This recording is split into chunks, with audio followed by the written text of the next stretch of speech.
Welcome to the Dream Journal. From the studios of KSQD in Santa Cruz, the Dream Journal is a weekly show where we explore the power of nighttime dreams through conversations with dream experts and with listeners like you. In the house behind, the life you find is something understood. So there's no A dream can be meaningful even if you don't know what it means. we are not alone. Water over stone, even if you're by yourself. And today's music, created fresh for you by Rick Kleffel, is called Fastidial.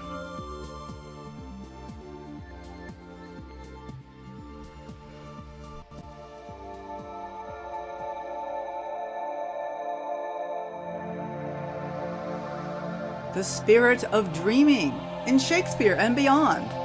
Dreams as play, and also long-term dream journaling. Today, a conversation with prolific author Dr. Kelly Bulkeley. I'm going to check in with a recent dream of mine. As listeners probably know by now, I love to play ukulele. I love to lead music around the fire. And I've had so many dreams helping me get used to that, being outside, being out of my comfort zone and leading people. And a couple of recent dreams. One is my husband's brother, who's a musician, is standing around a boombox with me, and we're figuring out all the features of the boombox. Apparently there's a keyboard as part of this, and one of the cool things is I'm wrapping up these metal wires and putting them away, like getting rid of some of my jitteriness, maybe getting rid of some of my nerves. So it's just a little way that dreams help. They do seem to help a little bit every day, whether we remember them or not. Amazing. Now let's meet Kelly Bulkeley. Hello, Kelly. Good to have you on the show. Yeah, hi, Kathy. Good to be with you. Yeah. Excellent. Kelly Bulkeley, PhD, is a psychologist of religion focusing on dreams. He is director of the Sleep and Dream Database, senior editor of the journal Dreaming, and former IASD president. His recent books include The Scribes of Sleep, 2020 Dreams, Escape from Mercury, and The Spirituality of Dreaming. And you can find our guest at bulkeley.org. That's bulkeley.org. Bulkeley.org. Also, the Sleep and Dream Database.org is another resource there. So this is just three of your recent recent books, and you have quite a few books coming along. And I wanted to just say, wow. It's fabulous to meet a writer who's been so successful at getting the word about dreams out there. That's what this show is all about, getting people interested in dreaming. So thank you for that. Yeah. No, thank you to my muses who have always been very, very good and inspiring. There's just writing about dreams has been, I've never had sort of the empty page issue. Just always, blank page, like, what do I write? Right. That's not been a problem. It's just That's like not the time. issue. It's just like time. Yeah, no, dreams are just very inspiring themselves. Okay. And your new book that is called is about the spirit of Shakespeare, right? The spirit of dreaming in Shakespeare. Yeah. So we were just at the IASD conference, and we saw this amazing play, the Midsummer's Night's Dream. And I know that you're really involved in that Shakespeare. And Shakespeare's happening right here in Santa Cruz right now. Yeah. We have a Santa Cruz Shakespeare Company, which is world famous. Yeah. And I personally just saw Macbeth, and we're going to see Much Ado About Nothing. There's also Nice. Coward play, and it's Excellent. it's great. This whole thing about plays. What is it about plays? They show up in dreams so often. Oh my God. Yeah. Well, I've been interested in Shakespeare and seeing Shakespeare plays and throughout my life, and not really like specializing in that, or I wasn't an English major, but always recognizing there are a lot of interesting dream passages in Shakespeare's plays. And then about 10 years ago now, I had the chance to become a member of the board of directors of the Oregon Shakespeare Festival, so in Ashland, and that's and for 9 wonderful, but really like what a bucking bronco of a process. was on that board and worked with some great artistic directors uh, and I learned two things that quickly like Yeah. there's always drama. Like there's always drama. Just like things are always like how's it gonna work? But there's also always this amazing can do, we're gonna get it done spirit. The show So must go on. the show must go on. So it really I did my time. I kind of my nerves, kind of your dream, and then settling the nerves. Like yes, that I think for mental health long term, I think I've done my service. But I did really learn even more about Shakespeare and not just how his plays portray dreams, but how the way he has portrayed dreams have shaped the way we today think about dreams. And this is a much bigger thing. We could go on and on about this, but why don't you say a little more about that? That's very interesting. The Shakespeare has actually shaped the way we think about dreams. Well, I think that he recognized he gave us language for all aspects. Some of his characters say the most negative things you could possibly say about dreams. Better, more articulate than the most intense materialist scientists today.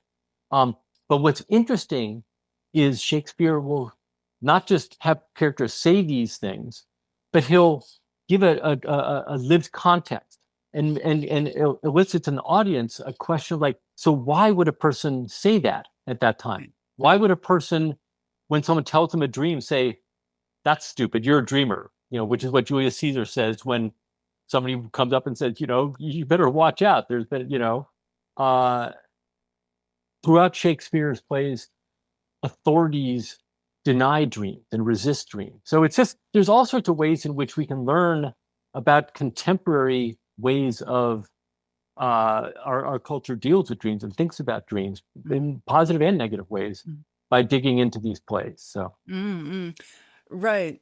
And there's like this the Midsummer's Night's Dream, which we saw up in at the ISD conference, was a great example of where dreams overlap with waking life, and that is sometimes not clear which is a dream and which is waking life. Like one of the characters ends up having a donkey's head, and like, is that true? And there's these fairies that do these magical things. It's like, what is that dream, or is that waking life? Well, and this is where his plays, and let's remember that in the Western theatrical context and many other traditions as well, but theater is originally comes out of ritual and out of religious practice and efforts to create a sacred space in which to invoke the presence of the gods. So theater is, and in Shakespeare's time, this is why the church, this is why the Protestants hated the theater so much. Like it was a rival, it was a rival way of accessing spiritually powerful realities. And to my reading, Shakespeare recognized that when people gather together in a special place and share an intense imaginal experience, it is the equivalent to a shared dream. And he in my view, plays with that and expands on that in the deep spiritual potentials of fully appreciating that level of our interconnectedness and powers of our shared imagination. I never understood why there was a great objection to plays, and that actually explains a bit, because we are having an experience together when we go see a play, and including the actors on stage. One thing I really love about live plays, movies are fabulous too, and they have this kind of shared experience, but there's something about a live play where you have people up on stage, and for 2.5 hours or whatever, the Shakespeare plays are often quite long, they have memorized hundreds of thousands of lines, and they're interacting like 7-10 people at a time with this pre-rehearsed thing. There's just something very human about, you see them sweating up on stage, and like occasionally they'll repeat a line or something, and they're like, there's something very human about going through this experience, even with the actors. Yeah, and a big part of Shakespeare's art is the way he elicits the audience's engagement. All he at the time, all they had was a bare stage and some costumes and the words. That's it, and yet by bringing the audience in and triggering ways that they can kind of imaginatively, participate and co-create. It's really a co-created art. You can't really have theater without an audience. And it just doesn't. That's a dress rehearsal. It's not. That's not the art. So, and in this way, this is why there are not just metaphorical but literal ways in which it elicits an experience of shared dreaming, that we really that with a group of people we are sharing this intense imaginal experience in a real yet not real way, and yeah. So Okay, interesting. So I want to bring in the piece about how our dreams are Yeah. like plays. And well, this may be a sidetrack, but I'm going to add on this piece that Yeah. I've noticed in my dreams and in my people I work with, that the theme of a play, or being on stage, or being in an audience, or being somehow involved in a play, or being backstage, is very, very common theme Yes. in dreams. Yeah. There's something about uh, the representation of a different identity, or slipping into a new kind of life, a new kind of world, like all art forms really offer that invitation. Theater does so in, like you were saying, a kind of experientially very powerful and immediate way. And yeah, that ricochets back into the dreams. I in the proposal for the book, I had a chapter planned for people's dreams about Shakespeare, Right. and about plays, from actors, from Oh. audience members, and I gathered a few, but I realized quickly, like, each one was kind of had its own, as dreams do, its own kind of complicated surrounding story, and I realized this is probably a whole other project. So that might be volume two. The spirit of dreaming in Shakespeare. The dreamers speak, something like that. Because I did hear some performers. They all, big surprise. They dream about this stuff all the time. Audience members too, but certainly theater professionals, being by nature, creative, open to experience, thin boundaried, all these things that we associate with vivid dreaming. Indeed, they are vivid dreamers, and with dreams that give them insights into their characters, that give them subtle, ideas about how to speak a certain line. Yeah, all of that. So. Totally. And then there's the aspect that dreams themselves are plays, that are like, we are acting in that play, we are starring in the play, we're producing the play, we're watching the play, like we're all those different parts of the whole play scene in the dream, as the dream itself. Yeah. Well, this is the great thing about the ending of A Midsummer Night's Dream, where many plays at Shakespeare's time, they would end with an epilogue. Somebody saying, end of the play. Thank you. Hope we didn't offend anybody. Pass the hat around. Donations welcome. The end of Midsummer Night's Dream, the epilogue is delivered by Puck, right? The greatest, he's the greatest trickster perhaps in all of literature. Yeah. And he says, I hope we haven't offended anybody. Which is a theme in the play too. Like, does the imagination disrupt the ruling class? That's a like, you got to be careful. And Shakespeare himself, a lower class person, performing in front of the royalty, he's got to be careful, right? So Puck says, if we've offended anybody, just think of this, that it's just been a dream, right? And so it's all good.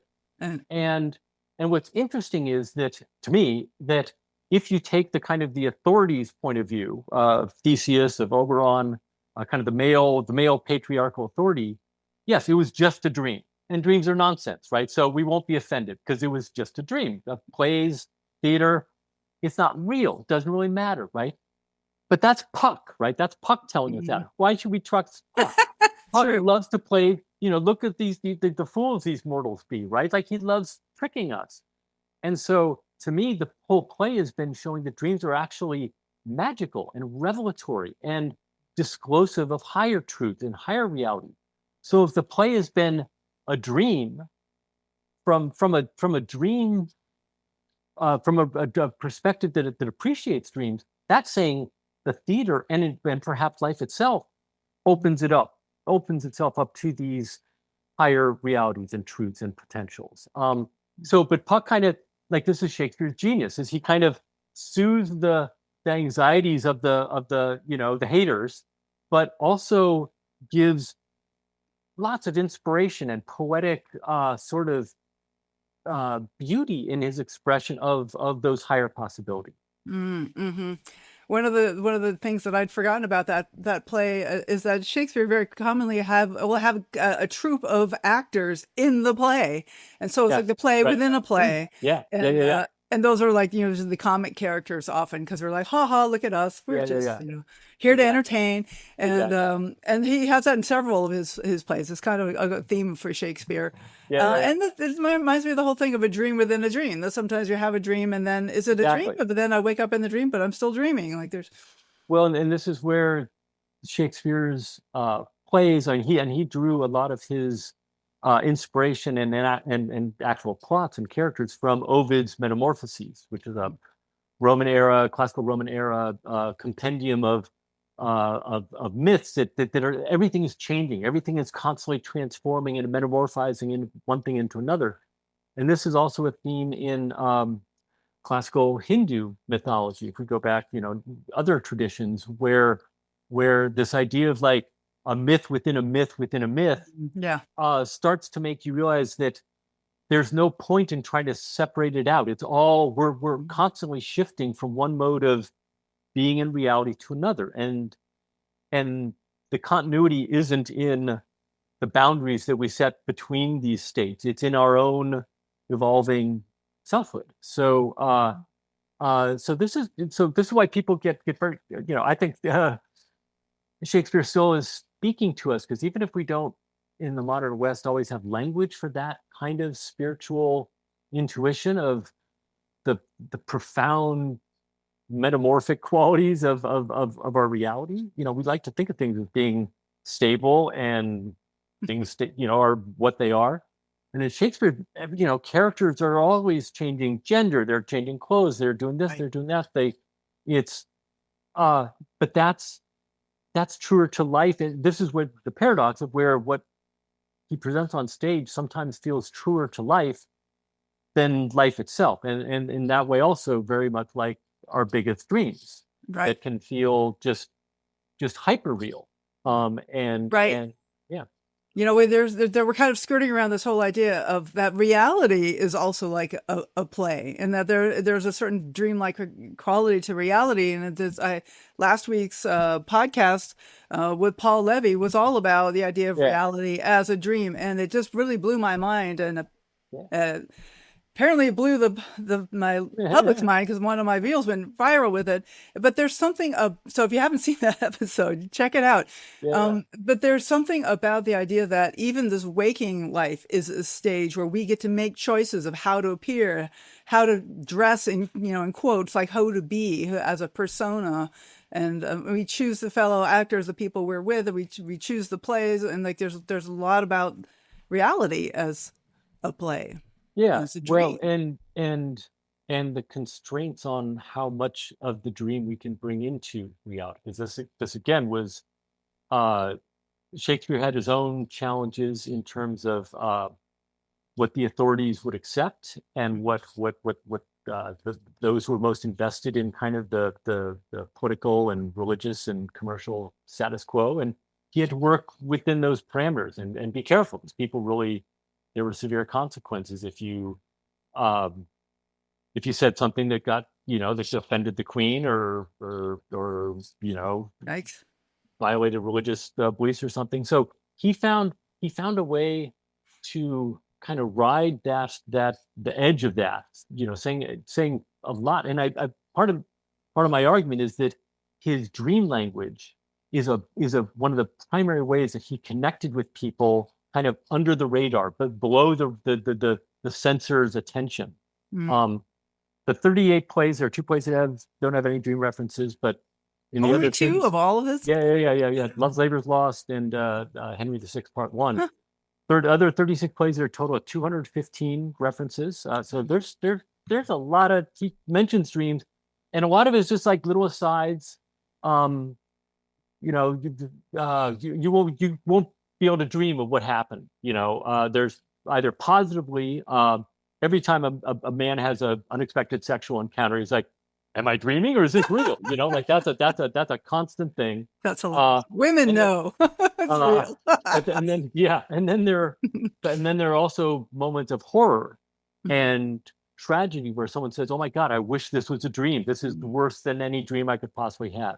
So those aren't references to actual dreams, although there are several of those too. But what I found, this was the surprise in writing, was like realizing like each time he uses it, the word dream, even in these very brief little sort of allusions, he's hitting this note of dreams connect us with bigger imagination. Dreams expand our awareness of the world.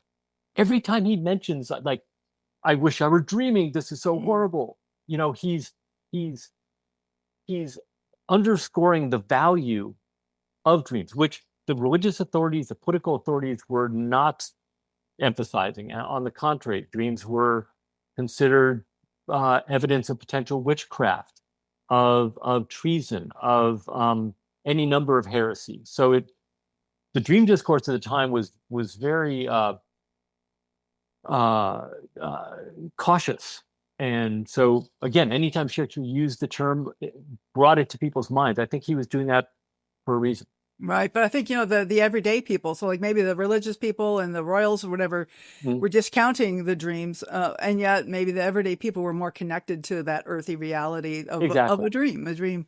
Of the folk beliefs about dreams and their Yeah. connections to the fairy world, Yeah. to ghosts, to the rhythms of nature. Yeah. He grew up a country boy. Mm. And I think that the nature references and the relation of dreams to nature, with Midsummer Night's Dream being to me, in every one of the plays, the forest is a dream space. Yes. Not just the Midsummer Night's Dream, but several of the other plays, the so-called Green World plays. This is where I started thinking like, oh, I'm kind of bringing some dream research to Shakespeare. I honestly believe that we owe him a tremendous debt of gratitude for opening these things up, opening these realms of human experience and giving us language and kind of human context in which to understand them. I think that's great. So we could talk about this for the entire hour, Yeah. but I want to touch in on a couple other things. We'll have a break and I have some questions after the break, but I wanted to touch into the Sleep and Dream database, which is something that has to do with long-term dream journals. And like, then maybe there's some tie-in and that we have these, these many plays that we can connect together. It's like a whole series of dreams that Shakespeare put together. No, 100%. And this is an insight of from Jung and many others. That as much as you can learn from one dream, you can learn more from a series of dreams. Yes. And we have these fun technologies now. I mean, sometimes put to very malign uses, but in dream research, I think very helpful in teasing out deeper themes, patterns, motifs, and also, so if you get a big collection of dreams, 1,000, 10,000, 100,000 dreams, say, wow, you can find these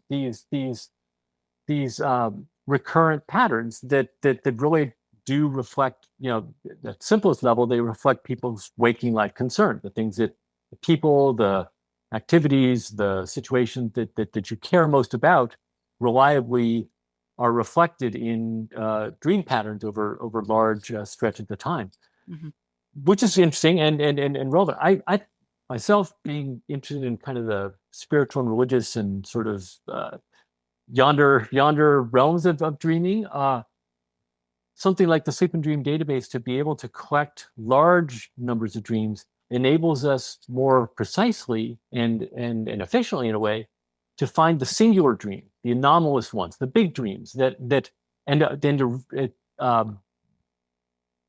identify how exactly they are so big, what makes them different from other kinds of dreams. We only know that if we know what other kinds of dreams are like. And then we say, whoa, that's got flying, and that's got animals, and that's got falling, and that's got wonder and confusion, like a constellation of elements that, and you probably would feel it, but if you see across a large stretch of dreams, you say, wow, that is really a singular dream. Okay.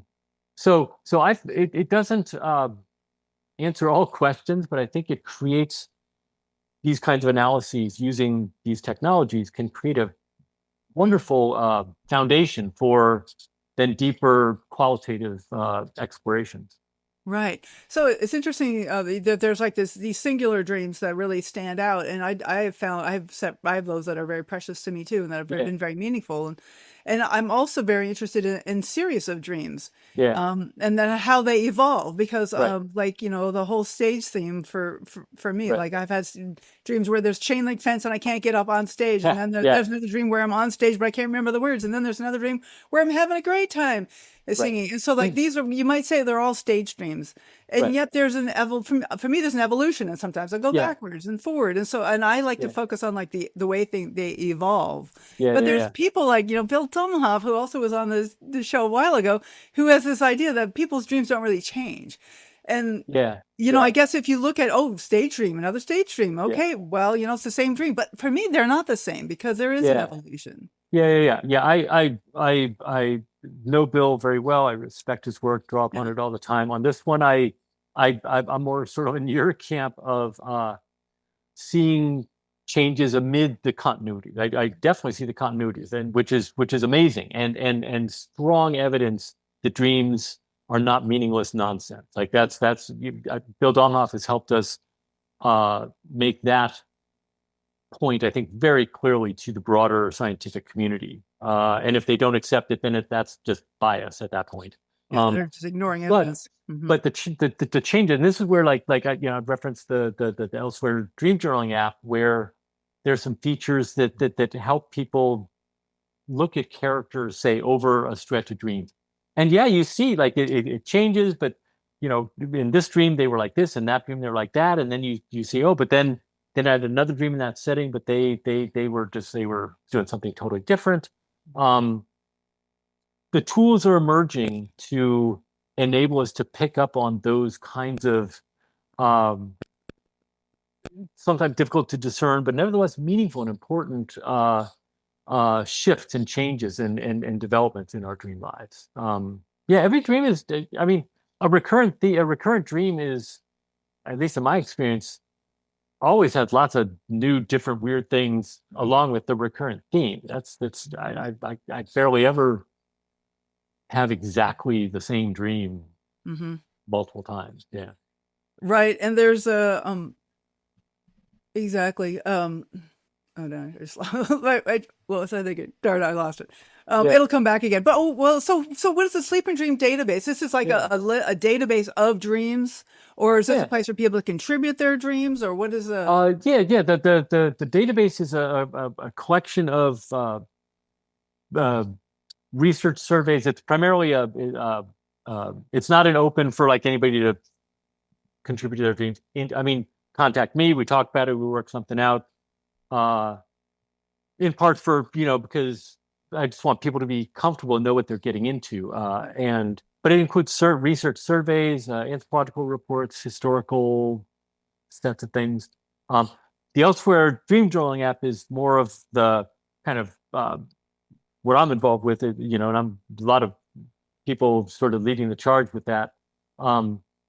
Is for anybody to use, and there is, I guess it may not totally be active yet, but there is a portal from Elsewhere to the SGDB if people want to contribute their dreams for research purposes. But that's a voluntary thing. But the Elsewhere app is where you can like journal your own dreams. Like yeah. Okay. Yeah, and there's a free version where many of the fun tools are available, and then paid stuff where and the number of, this is a whole other topic, but the number of interpretation modes that are available using AI resources, which have evolved. The team has been very mindful of the various ethical issues around any kind of AI use, and I think we're in a better place than pretty much any other app out there. But on that front, but the different to be able to interpret, excuse me, a dream. Just I want to look at from Jung's point of view. I want to look at it from Lacan's point of view. I want to look at it from comparing it to Bible verses. I want to think about it in terms of gender. Like there's distinct modes that have been created, and this is where like people they say, but I could just go on ChatGPT and type in and interpret my dream.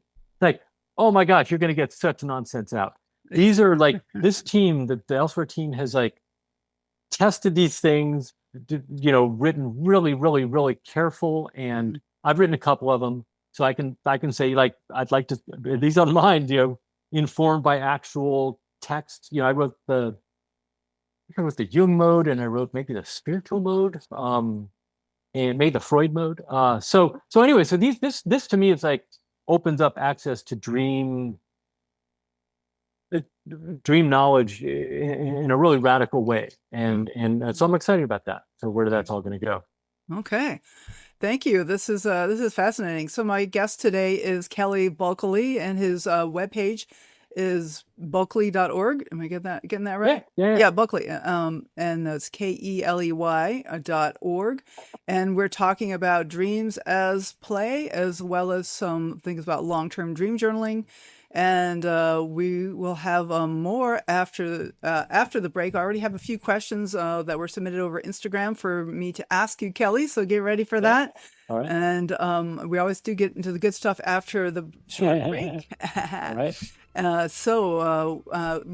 want to let you guys know that next week our guest will be the amazing Robert Moss. So the string of like amazing guests really continue. Lucky you. So I'm looking forward to talking to Robert again. He is a fabulous dreamer and all about synchronicity and ancient views of dreaming, things like that. So I'm excited to talk to him next week. The Dream Journal is broadcast live from the KSQD studios in Santa Cruz and co-broadcast live in San Jose by KCXU. We are podcast everywhere on the Monday after the show. Full-length videos of the conversation can be found on Spotify and also on my YouTube page at Experiential Dreamwork. We will be right back.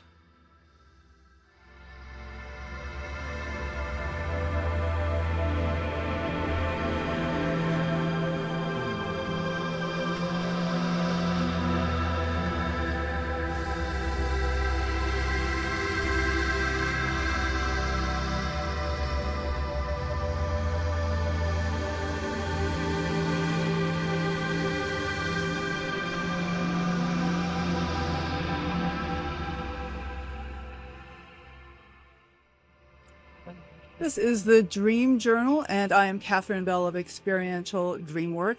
Thank you so much for your generous ratings and reviews for the pod, and for sharing episodes on your social media.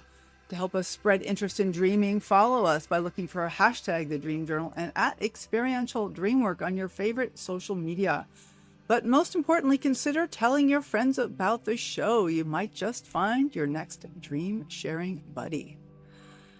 Today's guest is Kelly Bulkeley, a PhD up in Oregon, and we're so grateful to have you on the show talking about the spirit of the play and dreaming, and of course these many other topics that he's written. We're up to 8 or 9 books now. What do you? Oh, really? You want to know? Well, no, I don't know. I don't need to count. I know how it is. You can write books and they don't necessarily all come out. Because you talked about how prolific you are. Just I understand. Yes. Yes, I've written a lot of books.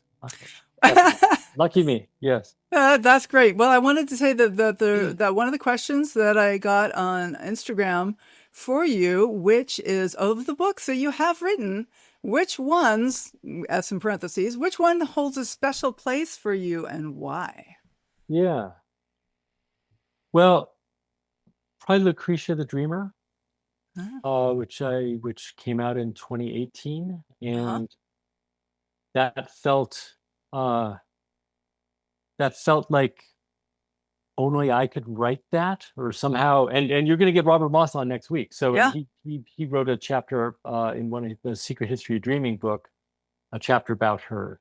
I don't know who that is.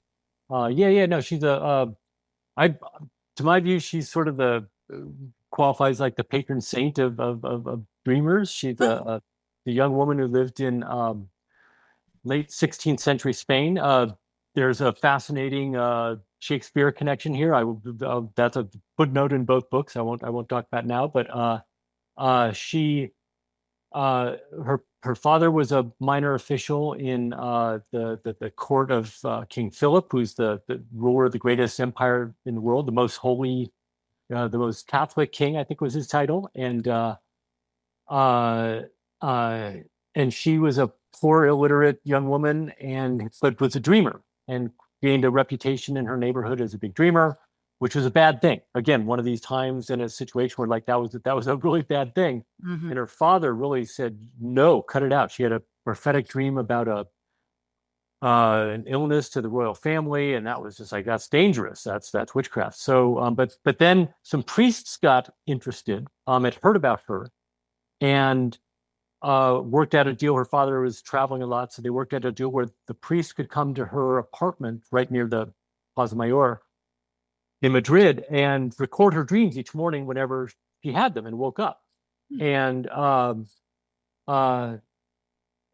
she agreed. Her mother, they said this would be in the context of confession, so it'll be okay. You won't get in trouble. You just tell us whatever, right? And they record her dreams, and there are a bunch of just amazing things that are documented that are in his historical record, because at the end of a process where she began dreaming that the Spanish Armada, the great naval fleet that Philip was sent to attack England, everyone was very excited. There was like literally like round the clock prayer vigils in Madrid to get to help the Armada. And Lucrecia kept dreaming that it would fail. And when it did fail, people kind of freaked out. And for a while, she's like, whoa, she's a prophet or something. Like, what is this? But then the king decided and the people around her, he didn't like them. So long story short, she was arrested by the Spanish Inquisition, imprisoned, interrogated, tortured, and held for a total of 5 years. Never confessed to anything other than being a dreamer.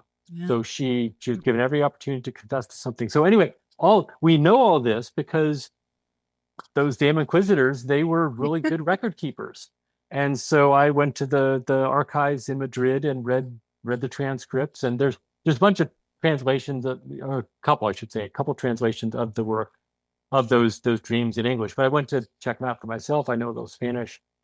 And so what I wanted to do was like write a book that would like the conceit was, if I could go back in a time machine and be testify, like be an expert witness on behalf of the defense and say, hey, what she's describing, we know is actually that she's a big dreamer. She's not a witch. She's not a heretic. She's not making it up. If she were making it up, my God, that'd be crazy. Like to go through years of imprisonment and torture. Yeah. Like she wasn't a pathological narcissist. There's no evidence of that. She was a big dreamer. The best evidence was that she was a big dreamer. So writing that book to answer the question, yeah, I just felt like the couple of things were out there, and Robert's book accepted, or the chapter, but that was just a chapter, and there's more even than in that story that I felt I could bring to the world. So is it like a fictionalized account of like her life or something, or is it more documentary style? It's like, I think I started by saying this is a true story. Okay, wow. It's a true story. It is. There's evidence. To my view, it's the best documented case of prophetic precognitive dreaming in history. Okay.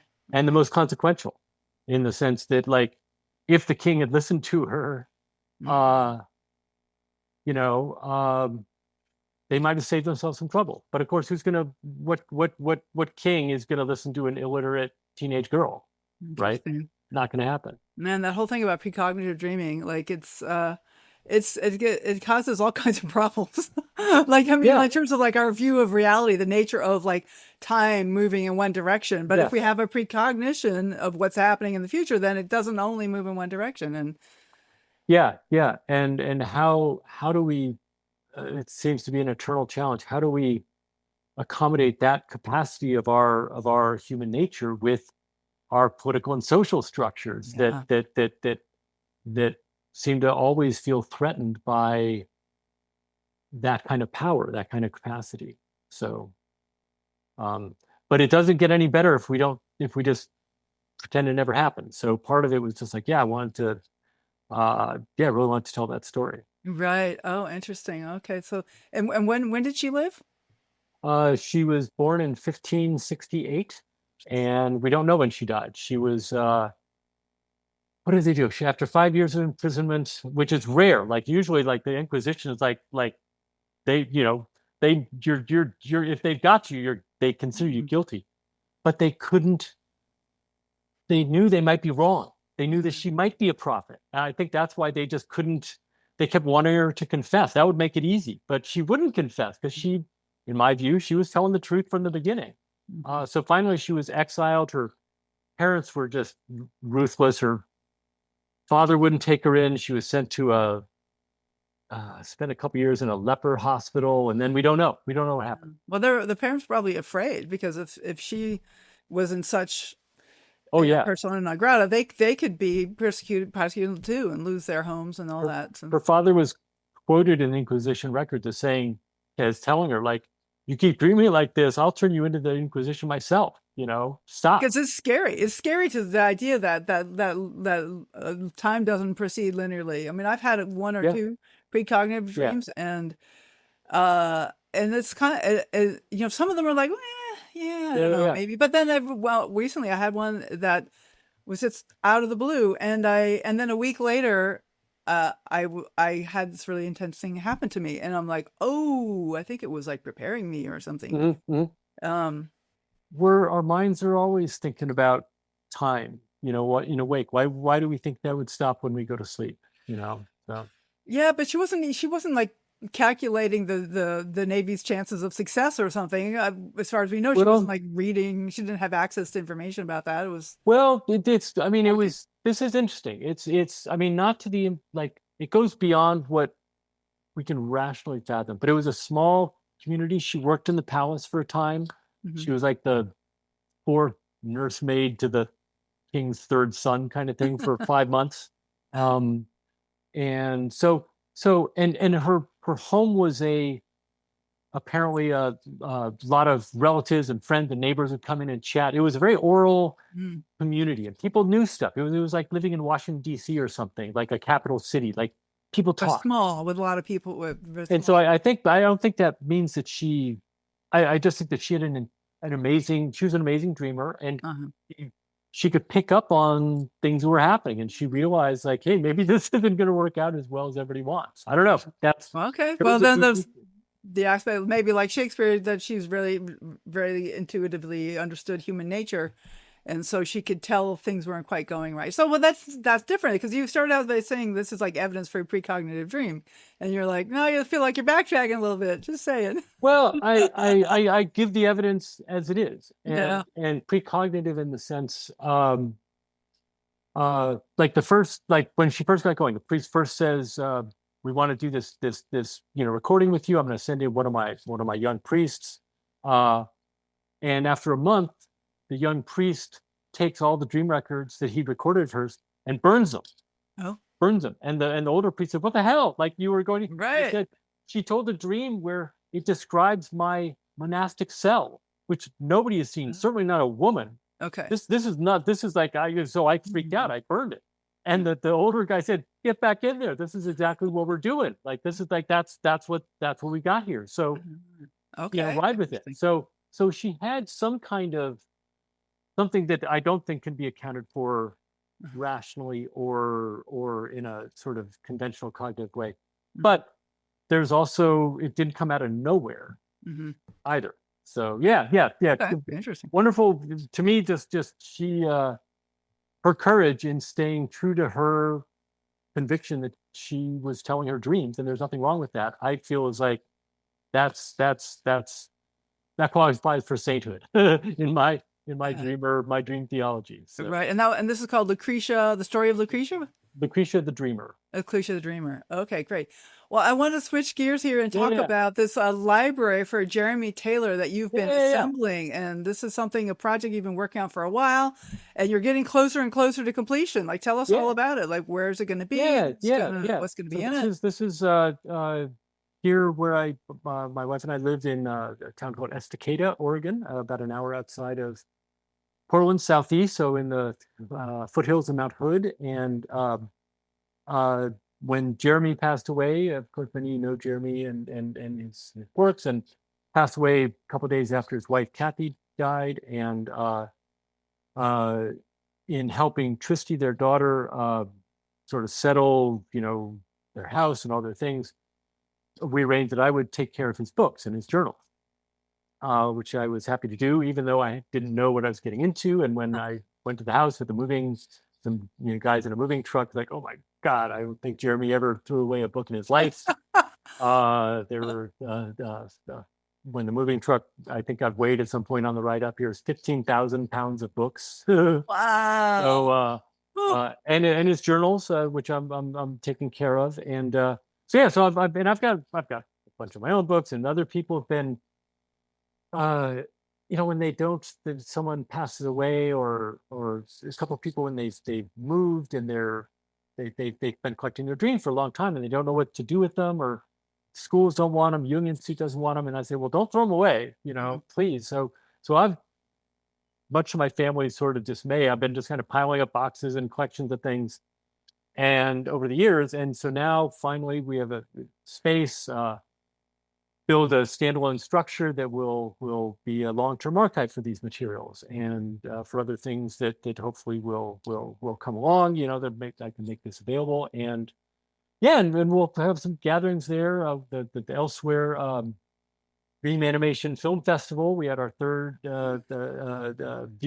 annual showing of the winners at the library right after the conference. We cleared it out enough. It's not done. It's still, there's finished work and little this is and that still to be done. So I'm trying to be patient, not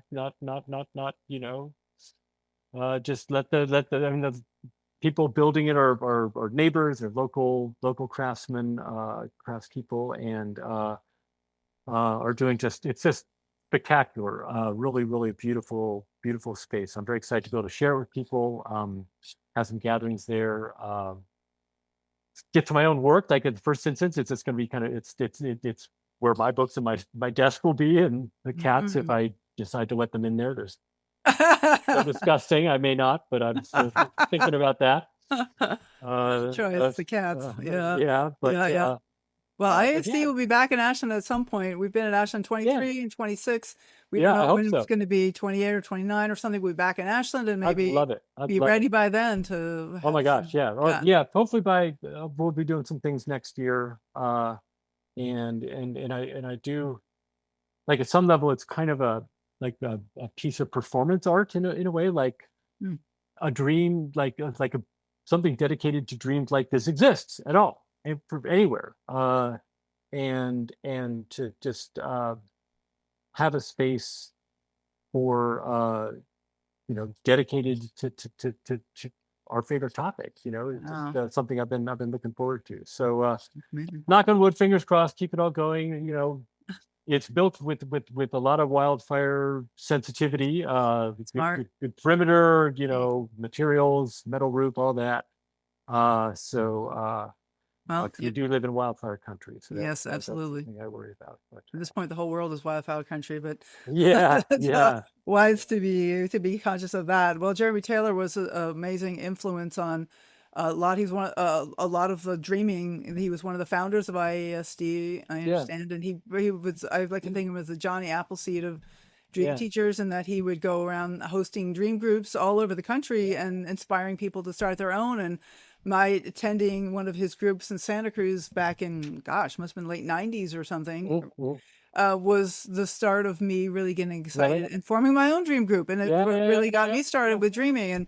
And he was going to be the keynote at one of the Festival of Dreams, and he died just like a couple weeks or maybe a month or two before we were gonna have the festival, and so we had to fund. So it was like, couldn't you wait a little longer? Yeah. But so I never got to hear him do a keynote, but I'm sure there's a lot of video stuff of him too that you want to. Oh yeah. No, we'll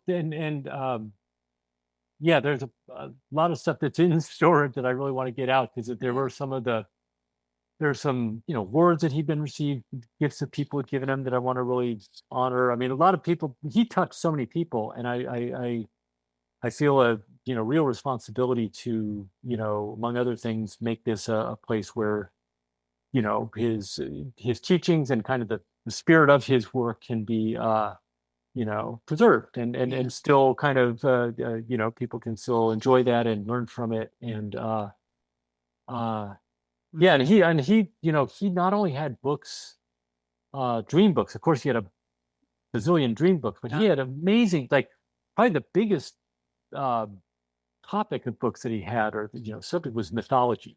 He had like more mythology books, and I mean, oh my God, they just went on and on. He had a huge collection of books about poetry and collections of poetry, graphic novels, art, like enormous things about art, psychology, of course. There's somewhere in there, I think through a Freedom of Information Act request, he got access to his own FBI files, or the big dash of like what the FBI had on him. Oh, interesting. Okay, a suspicious radical character going around telling people about dreams. Well, he. I mean, I think now we'd say he was prescient. He saw where the world was going, and he was telling us, and helping us see how our dreams were telling us too. Well, my recollection of one of the ways he got started doing these dream groups was had to do with race relations. Yeah, getting people of different races more comfortable with each other, recognizing they're humans and they all have dreams. Yeah, and dreams are a kind of a lingua franca. They enable people to connect across differences in really powerful ways. So yeah, he's I mean, I got started. My mother was working and attending San Francisco Theological Seminary in San Anselmo. She's got a Master of Divinity degree there, Presbyterian school, and Kathy Taylor was working there. Okay. And somehow, like in the administrative office or something, and somehow they got talking, like, oh, my husband is really interested in dreams. Well, my son's really interested in dreams. Oh, we should put them together. So I vividly remember first that's amazing. meeting Jeremy, going to their house in San Rafael at that time, and then first workshop that I attended, he did at the San Geronimo Community Center in San Geronimo, kind of Western Marin, and oh my God, I was so hooked. I was just so hooked so quickly. Kelly, this is great. Oh, this is amazing. And thank you so much for all your work around this. This must be huge commitment and time and money and just, your energy. It's what my life is now. I think. Excellent. And I'm good with that. Yeah. And thank you for all the books that you've put out into the world. It's been really inspiring. So great to have you on the show. I'm going to have to let you go, but I wonder if you can finish with just a few words of encouragements for our listeners to take with them. Just with something. Yeah. Well, our dreams are, they know us so well, and they mean us well. And even when dreams are scary, or even when we're like in our waking lives or out of control, or things aren't going the way we want, our dreams are still going to hang with us. So I feel like in a world where it's hard to trust kind of anything at the moment, I really feel at the end of the day, you can trust your dreams. Wow. I love that. Kelly Bulkeley, thanks so much. This is a real pleasure. Yeah. Thank you, Katherine. All right. Good to be with you. Yeah. Take care. And thank you all for listening. The Dream Journal is produced at the studios of KSQD in Santa Cruz. We are live every Saturday at 10 a.m. Pacific at ksqd.org. I am Katherine Bell. You can contact me at experientialdreamwork.com or at Katherine@ksqd.org, Katherine with a K.